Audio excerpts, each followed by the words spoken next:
विधान परिषद निवडणुकीमध्ये कोण बाजी मारणार असा सवाल उपस्थित होतोय। उद्या आहे ही निवडणूक आणि उद्याच याचा निकाल येणार आहे। महायुती महाविकास आघाडीकडून ही निवडणूक प्रतिष्ठेची बनवली गेली आहे, तर हरणारा 12वा उमेदवार कोण असा सवाल या ठिकाणी उपस्थित होतो आणि याविषयी उत्सुकता आपल्या राज्यातील लोकांमध्ये निर्माण आहे, कारण इथं जागा आहेत विधान परिषदेच्या 11 आणि उमेदवार आहेत 12। त्यामुळे 12वा उमेदवार हरणार हे नक्की आहे, पण तो उमेदवार कोणाचा असेल, सत्ताधारी महायुतीचा की विरोधी पक्षातील मवियाचा असा सवाल या ठिकाणी उपस्थित होतोय। तर विधान परिषद निवडणुकीमध्ये कोण बाजी मारणार याची उत्सुकता निर्माण झाली आहे। 11 जागांसाठी 12 उमेदवार रिंगणात आहेत, त्यामुळे हरणारा 12वा उमेदवार कोण असणार याची चर्चा आता सुरू झाली आहे। या निवडणुकीच्या निमित्तानं मोठी राजकीय उलथापालथ होण्याची शक्यता आहे। पाहूया त्यावर आधारित हा लोकशाही मराठीचा स्पेशल रिपोर्ट।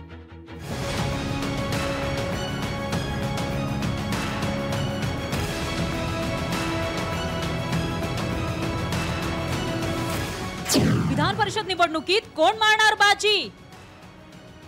महायुती महाविकास आघाडीकडून निवडणूक प्रतिष्ठेची हरणारा 12वा उमेदवार कोण? विधान परिषद निवडणूक रंगतदार अवस्थेत आहे। 11वा उमेदवार निवडून आणण्यासाठी भाजप, दोन्ही राष्ट्रवादी आणि दोन्ही शिवसेनेनं रणनीती आकारांच्या राष्ट्रवादीकडे आमदारांची 41 मतं आहेत, शिवाय 2 अपक्ष आमदारांचा राष्ट्रवादीला पाठिंबा आहे। मुंबईतल्या एका काँग्रेस आमदाराचं मत फुटू शकतं। 2 मतांची तजवीज नरहरी झिरवळ करणार आहेत, त्यामुळे 46 आमदारांचं गणित जुळून येणार आहे। भाजपकडे अपक्षांसह 112 आमदार आहेत। 3 मतांची तजवीज भाजपनं केली आहे। भाजपचं 115 मतांचं गणित पूर्ण झाल्याचा दावा केला जातोय। शिवसेनेकडे 39 आमदारांची मतं आहेत।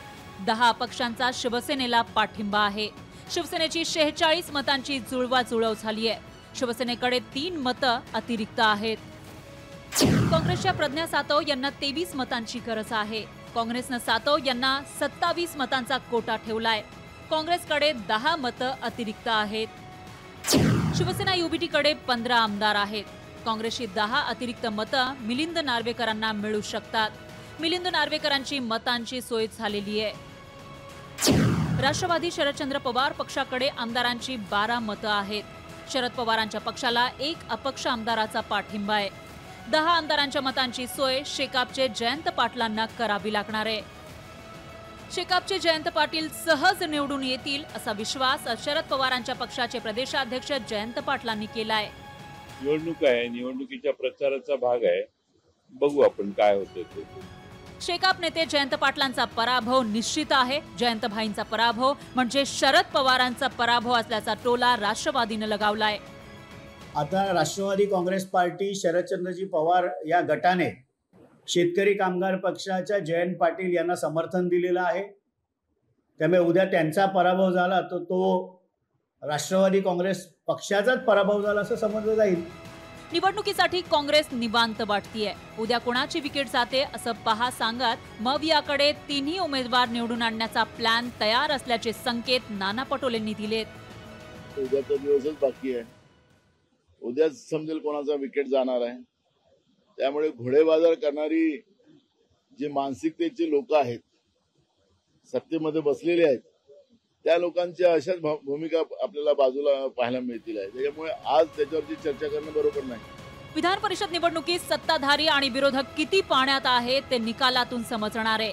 ही निवडणूक चुरशीची होणार असल्यानं संपूर्ण महाराष्ट्राचं या निवडणुकीकडे लक्ष लागलंय। विनोद राठोडसह चेतन नावरे, लोकशाही मराठी, मुंबई। लोकशाही मराठी ऐका, पहा, जागरूक रहा।